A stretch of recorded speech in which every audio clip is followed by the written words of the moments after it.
Hello everyone, here we are again, more mud pies. This time we are just south of Reetham and between Little Witchingham and Whitwell, and we're on something called Cawston Lane, and this runs between Little Witchingham, where you've got 2 or 3 options you can take, and then takes you across to just before Whitwell. So this was a relatively straightforward stretch, although as you can see it rained yesterday and it does leave a few puddles and a bit of mud, so it does get a little bit muddy in places. Oh look, you can just see a little track where I churned up the mud. How adventurous am I, eh? It's exciting stuff. There's a few more puddles and that's where we came from, and that goes into a slightly more narrow single rutted track, but it's not difficult. Probably on a par with this from a difficulty point of view, even though this is wider, it's more muddy. Then you can go off down this one, which is still public highway, public road, but that's not Cawston Lane, that's just a track. I don't know what we're classing or calling that.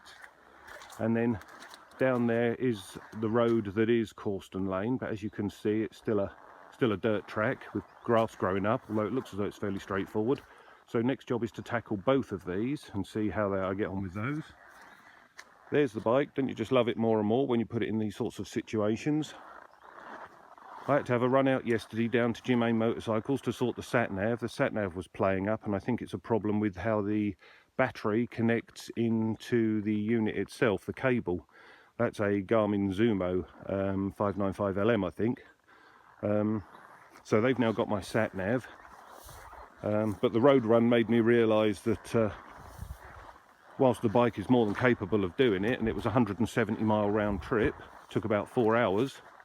As I say, the bike's more than capable of doing it, but something with more road orientated tyres maybe and a bigger screen would have been a little bit more comfortable. But for this sort of stuff, it's just the donkey's danglies, and I wouldn't want anything different really, I don't think. Not on my stage of ability and enthusiasm and types of track I'm tackling. I'm not looking to go fast, I don't need super lightweight, and this really does tick the box, so it's still doing a great job. Well done KTM 1090 Adventurer. See how we crack on. Catch you on the next one. Cheers.